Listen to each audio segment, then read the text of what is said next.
Bienvenidos sean todos ustedes a su espacio, el arte de curar. Porque curar es un arte. Hipócrates dijo, curar es ciencia y arte. Se tienen que combinar las dos cosas. La ciencia, ¿verdad?, para tratar las enfermedades basado en evidencias, y el arte, que es la parte que aporta el ser humano para terminar de poder llevarle a usted una cura a un mal o a una enfermedad. Y precisamente en el día de hoy tenemos el privilegio de contar con la presencia de la doctora Apolina Ayala. La doctora Apolina Ayala es hematóloga, es una persona que hizo una especialidad, para que la gente entienda, en enfermedades de la sangre, pero también hay muchos órganos que se afectan o que toca. La sangre es un fluido que pasa por toda la economía del cuerpo humano, toca todo. Donde va la vida, va la sangre, ahí están nuestras células, ahí se transporta el oxígeno que nosotros, ¿verdad?, respiramos y que se tienen que intercambiar en los tejidos. Pero queremos darle gracias a Dios porque podemos contar con la doctora Apolina Ayala. Bienvenida, doctora Ayala, al arte de curar. Sí. Bueno, gracias doctor por esta invitación y en especial por hablar de este tema que es tan interesante como los linfomas, y es mi práctica diaria en la consulta. Doctora, primero, antes de hablar de qué es un linfoma y cómo nos damos cuenta de eso y todo, yo quiero que usted me hable dónde nació Apolina Ayala, quién es Apolina Ayala, por qué estudió medicina, dónde hizo su especialidad, ese tipo de cosas. Bueno, yo soy de Barahona, provengo de una familia numerosa, somos 8 hermanos, y en la adolescencia me traslado a Santo Domingo. Estudié en la Universidad Autónoma de Santo Domingo la carrera de medicina, y desde muy pequeña es una vocación que tengo desde, podríamos decir, desde adolescente, por un caso particular que tuve con una compañera de estudio. Luego, la vocación por la hematología me surge cuando estudio en la universidad y tengo un profesor que fue un pionero en hematología, el doctor Norman de Castro, que fue mi primer inspirador. Y a medida que yo iba pensando cuál es la carrera a la que me voy a dedicar, uno se pone a reflexionar, ¿verdad? Yo decía, bueno, la hematología me gusta porque es una especialidad donde el médico, si hace un buen examen físico, un buen interrogatorio y un frotis de sangre periférica, puede tener más del 90% de los diagnósticos. Es una especialidad donde uno es como independiente en el sentido de que no requiere de muchos exámenes ni de muchos estudios de imágenes. Desde luego tenemos que hacerlo porque aunque hagamos el diagnóstico, también tenemos que hacer las pruebas de laboratorios y las pruebas de imágenes, porque usted sabe que la medicina ahora es basada en evidencia. Así es. Bueno, ya con ese preámbulo sabemos por qué la doctora. ¿Dónde fue que hizo la especialidad, doctor? Yo estudié en Venezuela, en el Hospital Universitario de Caracas, que es una universidad que es adscrita a la Universidad Central de Venezuela. Perfecto. Doctora, vamos a hablar de los linfomas. ¿Qué es un linfoma? ¿Qué es eso? ¿Cómo la gente puede entender qué es un linfoma? Mira, linfoma es un cáncer de sistema linfático. Es un cáncer que afecta los órganos que comprenden este sistema, como son los ganglios, el vaso y la médula ósea. Es una patología que es fácil de diagnosticar cuando tiene manifestaciones clínicas floridas.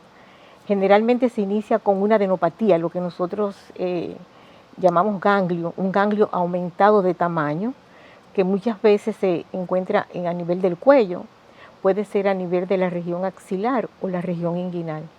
Aunque también hay ganglios que nosotros no podemos ver, que son los que tenemos en la parte interna de nuestro cuerpo, como son a nivel de tórax, que tenemos ganglio a nivel del mediastino, a nivel abdominal, donde tenemos ganglios mesentéricos y retroperitoneales, y ya estos ganglios podemos valorarlos con las pruebas de imágenes.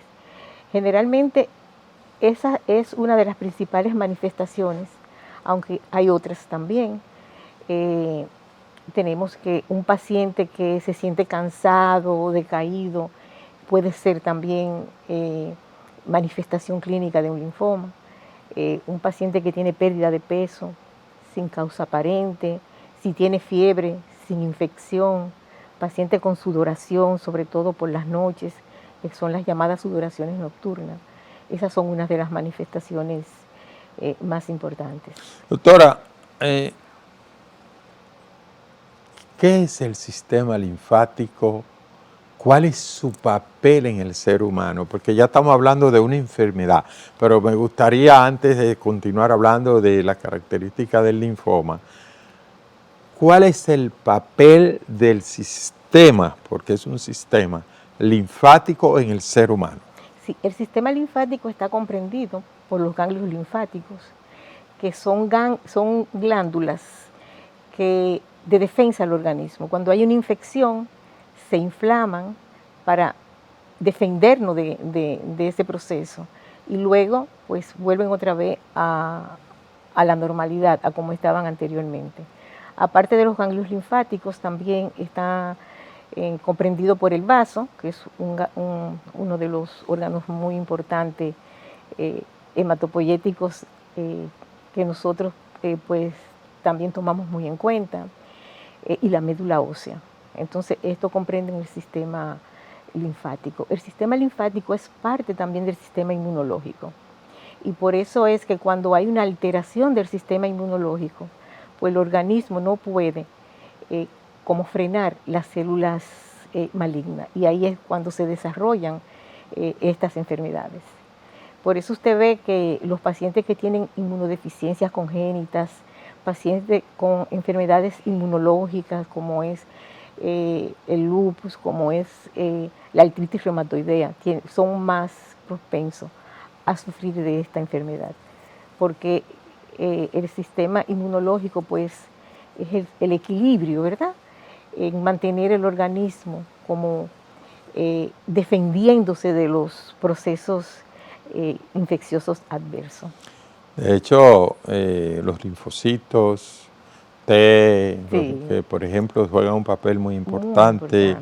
Células como los macrófagos, por ejemplo, que son las células que controlan al inicio los procesos infecciosos, tienen mucho que ver con el sistema linfático y aunque no lo mencionamos, los médicos lo tenemos siempre muy presente. Nosotros queremos decirle que cuando la gente dice tengo una seca, es un ganglio que aumenta. Cuando a veces la gente dice tengo reuma, es un ganglio también. Son ganglios, para hablarle en el lenguaje popular. Sí. Tengo reuma, esos son ganglios. Una seca, tengo un ganglio, porque son estaciones. Nosotros vamos a hablar ahorita de las estaciones linfáticas con la doctora para que explique cuál es el papel de esas estaciones linfáticas, que la tenemos submaxilar, como ella dijo, debajo de la axila, por la ingle, por diferentes lugares, más los que corren por dentro del cuerpo, que también ella lo dijo. Vamos a hacer la primera pausa y luego continuamos con el arte de curar.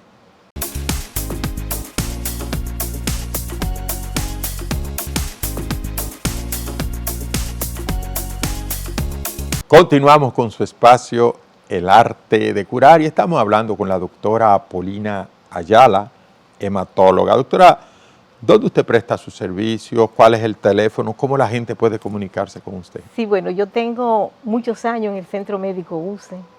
Estoy en el edificio profesional. Mi teléfono es el 809-519-0195.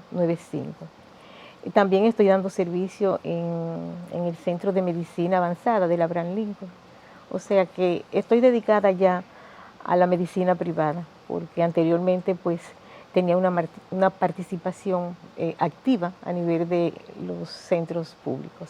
¿El horario donde lo consigue la persona? Yo trabajo todos los días, doctor.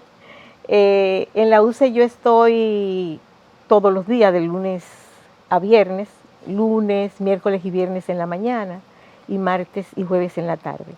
Y en avanzada estoy martes y jueves solo en la mañana. Usted sigue siendo un médico a tiempo completo. Antes de ir a la pausa, doctora, hablaba de que usted le iba a explicar a ese público un poquito más sobre el papel que juegan esas estaciones linfáticas que estuvimos hablando. Sí, mira, los ganglios linfáticos, junto con los otros órganos que lo componen, pues aparte de ser mecanismo de defensa del organismo, también pues podría decirle la médula ósea, que es el órgano hematopoyético más importante. Pero explíqueme qué es la médula ósea a la gente. Sí, eso iba. La médula ósea es el órgano que se encuentra dentro de los huesos, es lo que nosotros llamamos comúnmente tuétano. Exacto. Y se encuentra en todos los huesos. Tenemos en los huesos cortos, como son huesos del cráneo, huesos omóplatos, o sea, en todo, en todos los huesos planos están. Sí. Ahí tienen mayor actividad. También en los huesos largos están, pero con menor actividad.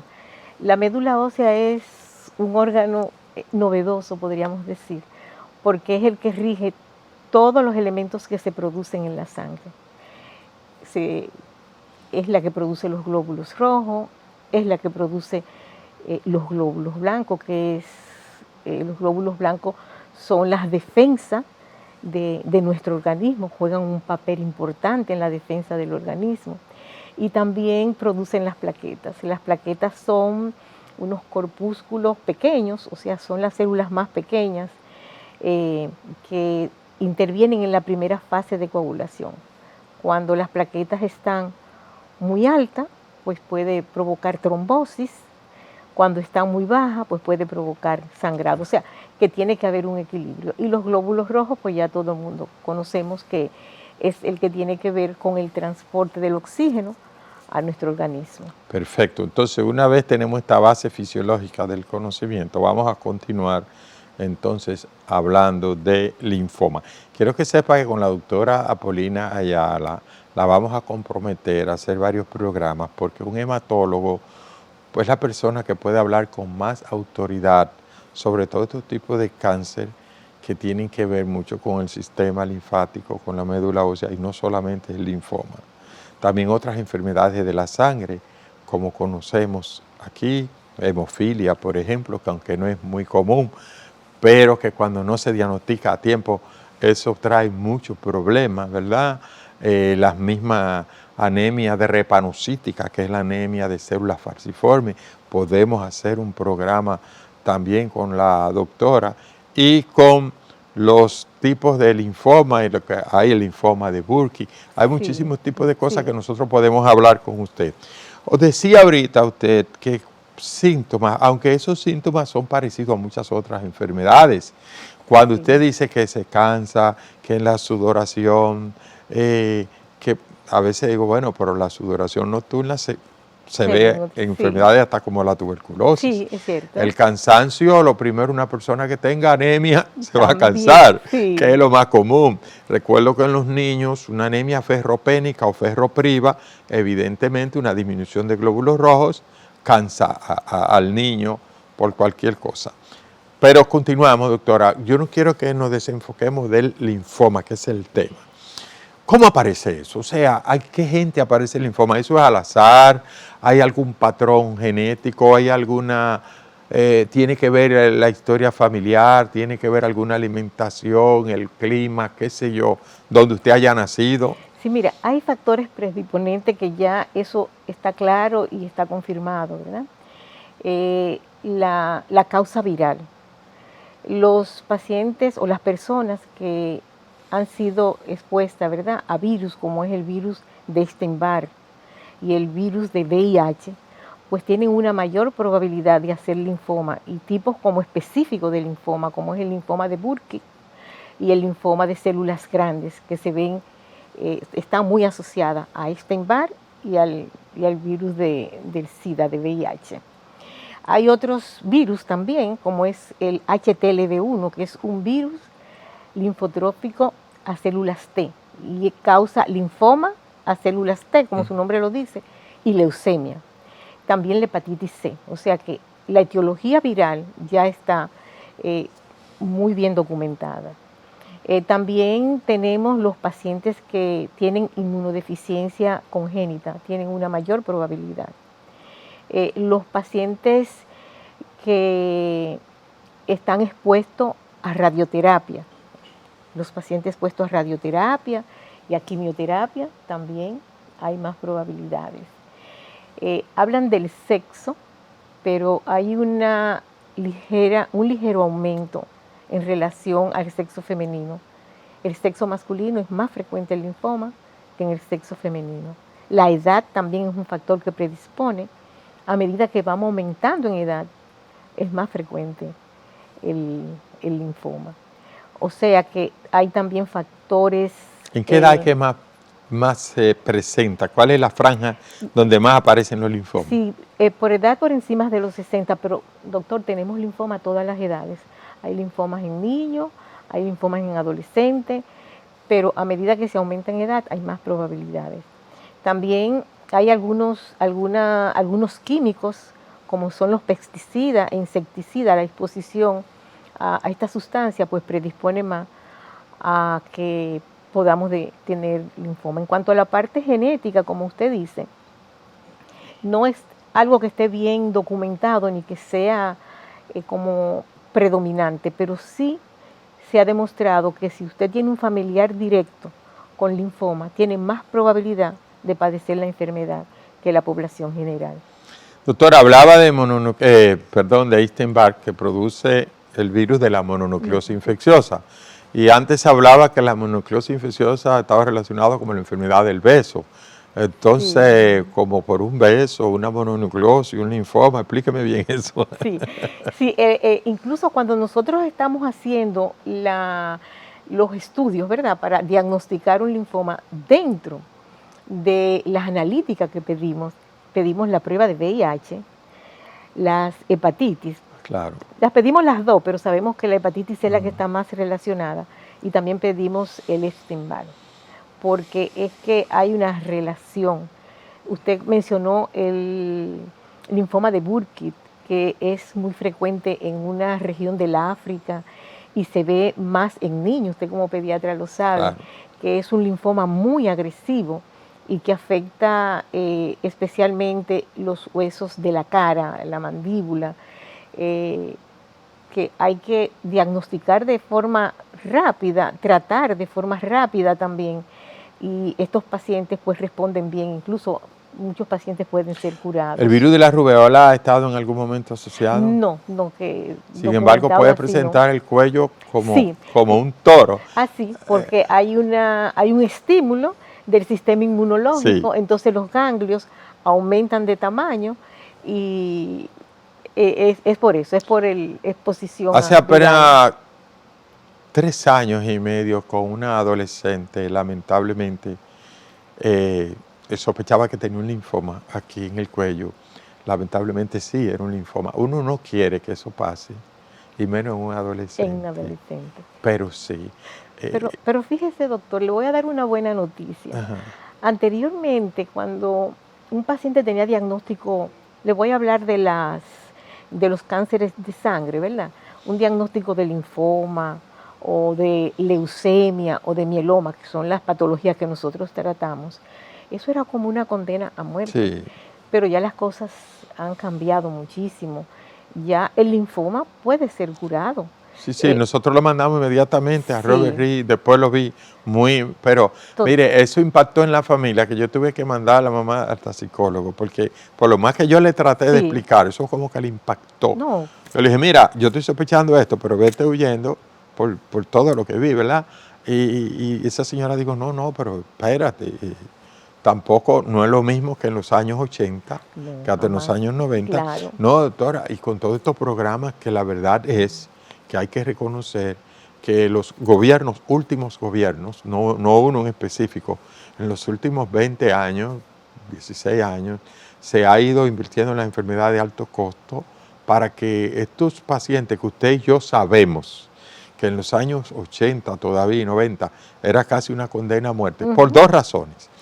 Porque eran enfermedades de alto costo y porque todavía no estábamos tan desarrollados en salas específicas de atención, en clúster que se hacen para manejar estos pacientes, que ya sí existen, donde ustedes se comunican todos, donde los hematólogos pueden tener se encuentran a veces en un hospital o en un sitio y se comentan los pacientes y se ayudan.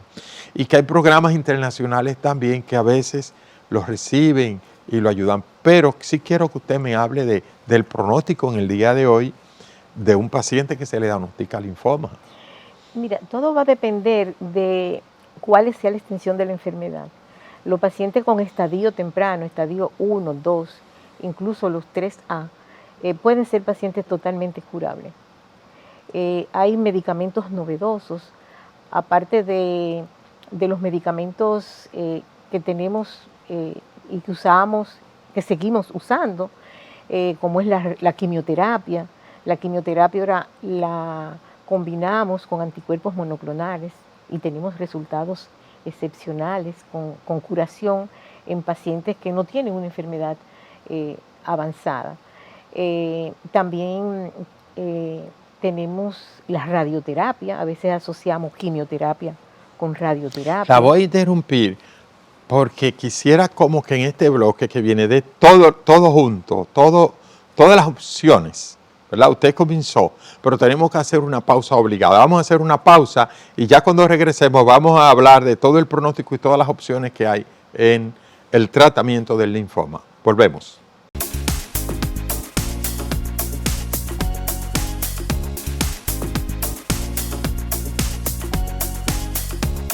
Continuamos con el arte de curar y hoy tenemos, ustedes están disfrutando y para los que sintonizaron un poquito tarde, estamos hablando de linfoma con la doctora Apolina Ayala, quien es hematóloga consagrada por muchos años a tratar de estas enfermedades relacionadas con la sangre. Y hoy estamos hablando de linfomas, ¿verdad? Porque son varios tipos que hay de linfoma.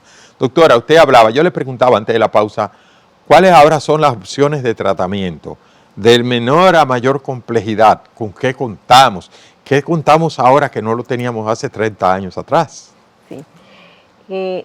Los tratamientos convencionales de quimioterapia, radioterapia, siguen siendo muy bien utilizados.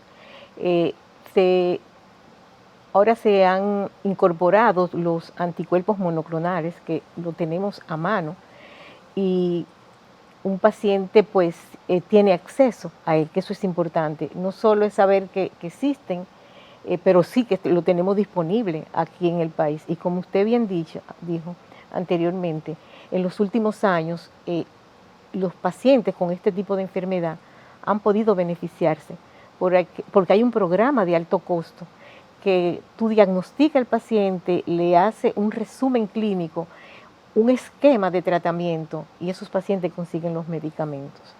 También tenemos la ventaja, doctor, que ahora como todo está como globalizado, así mismo ocurre con la medicina.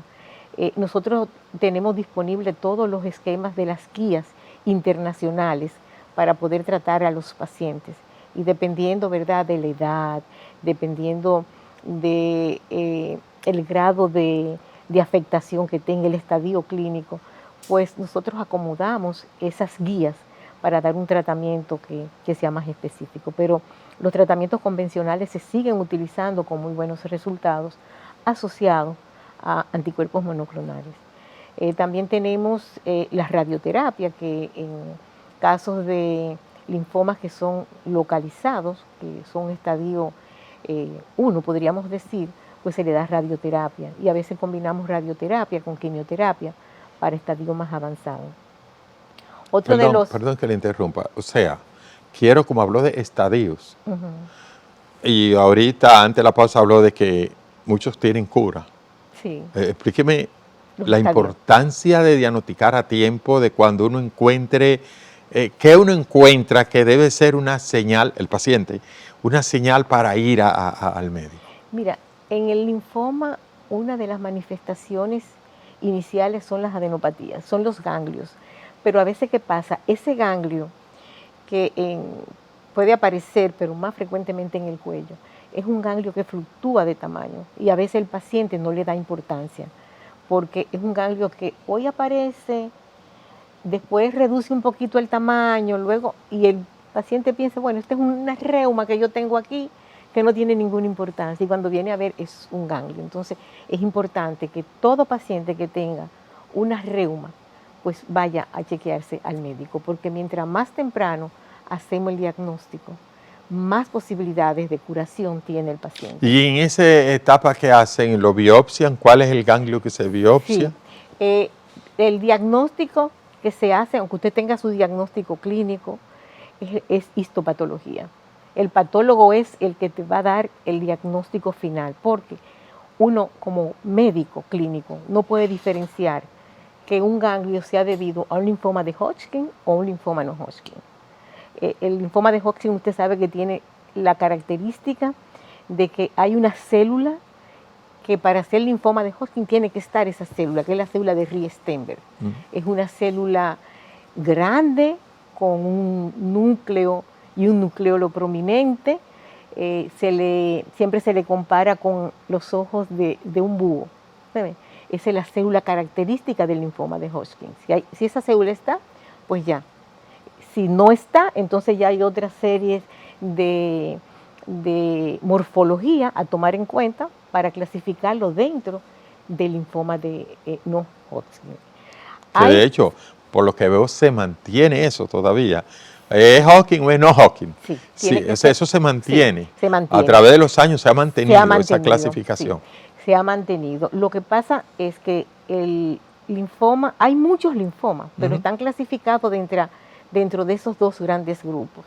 El linfoma de Hodgkin tiene 4 clasificaciones y el no Hodgkin, que es el más, yo diría un poquito más difícil, tiene más de 60 subclasificaciones. Sí. Entonces ya ahí tiene el patólogo que hacer su trabajo, hay que hacerle lo que se llama la citometría de flujo, los estudios citogenéticos, marcadores, para poder saber cuál es el tipo de linfoma que realmente se trata. Y dependiendo del tipo de linfoma, entonces hay un sinnúmero de esquemas de tratamiento para aplicar a ese paciente. Porque usted me dijo que ya muchos pacientes tienen cura. Los pacientes que tienen estadio temprano, estadio 1, que son los pacientes que tienen una sola región ganglionar tomada, por ejemplo el cuello nada más, y los pacientes estadio 2 también. ¿Es un ganglio solitario o son cadenas de ganglio? Sí, pueden haber varios ganglios, pero en una sola región. Nosotros tomamos el diafragma para poder clasificarlo, los que están por encima y por debajo del diafragma. Entonces, una sola región que está tomada es un estadio 1, si hay 2 regiones, pues es estadio 2. Y ya entonces, dependiendo, podría ser estadio 3 o estadio 4. Ese ganglio o esos ganglios, características, son fijos, son móviles, son dolorosos, son no dolorosos, el tamaño es de una aceituna, es más grande que una aceituna, es como para orientar a la gente. Eso varía, hay ganglios que son pequeños, la característica de ese ganglio es de consistencia dura, es un ganglio que está adherido, no es un ganglio que se mueve. No se mueve. No se mueve, usualmente es un ganglio que no duele, usualmente, salvo que crezca o pueda comprimir, pues ya puede haber dolor. Y puede aparecer en una misma región ganglionar varios ganglios. A veces hay ganglios que te pueden confluir, que son los llamados los plastrón adenomegálicos, que ya son muchos ganglios que confluyen y forman como una masa tumoral. Sí. Perfecto. Bueno, puede ser o es fijo, normalmente no duele. La doctora está hablando no claro y donde usted tenga un ganglio, mire, no lo subestime, porque ahorita la doctora dijo hay algo, y es que la gente subestima eso. Ujú. Ay, un La angelito, qué sé yo reuma. qué. Ujú. Entonces, a veces cuando quiere acudir al médico, la enfermedad le ha ganado ventaja. Hoy en día nosotros nos damos cuenta, los médicos, que siempre ha sido así, pero hoy como más que nunca, que cuando hacemos un diagnóstico a tiempo, el pronóstico va muy de la mano con el diagnóstico a tiempo. Y en las enfermedades que usted trata, yo creo que sí, ahí sí es verdad que eso es, doctora. Sí, Ahí sí es verdad que hay una diferencia enorme cuando se el hace un diagnóstico a diagnóstico tiempo. precoz es algo que te mejora el pronóstico de estos pacientes. Son pacientes que se te curan totalmente. En el país tenemos capacidad instalada para darle el beneficio a estos pacientes que en cualquier otra parte del mundo se le dé. Bueno, nosotros tenemos muy buenas instalaciones, tenemos muy buenas salas de quimioterapia en el país y tenemos hematólogos que estamos muy bien actualizados.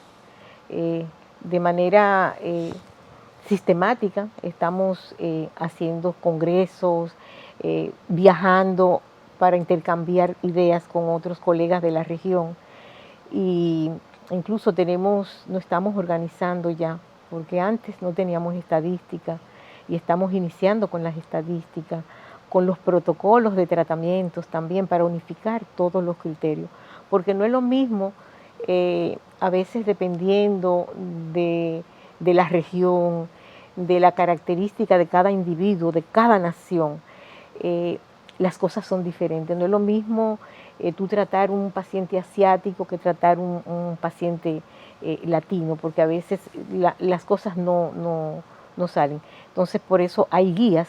Yo, por ejemplo, me llevo mucho de las guías regionales, que tenemos características muy similares. Parecidas, Sí. sí. Pero aquí se ha avanzado muchísimo en lo que es estas enfermedades. Y hay centros que tienen las salas de quimioterapias, las radioterapias, todos estos estudios complementarios, como es el PET-scan, las tomografías, todas estas cosas las tenemos disponibles, gracias a Dios. Bien, doctora. Señores, vamos a hacer la última pausa. Ya cuando regresemos, venimos a la parte, ¿verdad?, final del programa. Continuamos.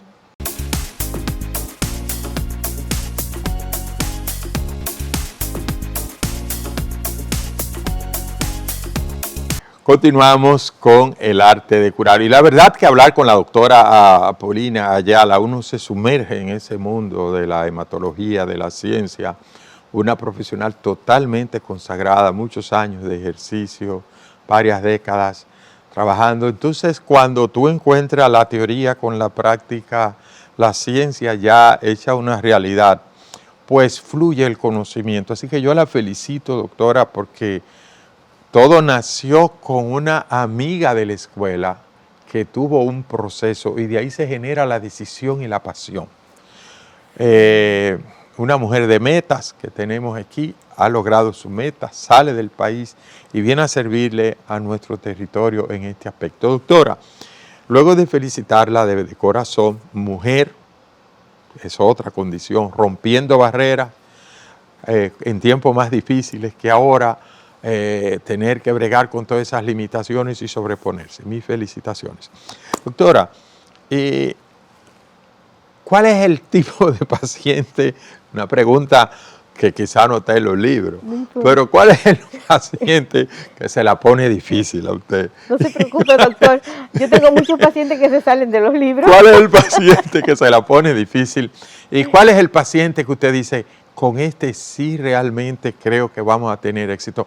Porque usted puede tener todo el conocimiento, pero yo sé que hay gente difícil. Sí, mira, hay pacientes como que por más que le explica, yo me tomo mucho tiempo con los pacientes, explicándoles sus patologías y cuál va a ser el procedimiento que vamos a seguir. Pero hay pacientes que por más que tú le expliques, no entienden. Y se te desaparecen de la consulta, vienen ya cuando la situación está bastante agravada. Pero hay otros que son pacientes muy disciplinados, doctor. Mire, yo le puedo decir que yo tengo un paciente que llegó a mi consulta con un linfoma de Hodgkin en un estadio 4B. 4B, un muchacho joven.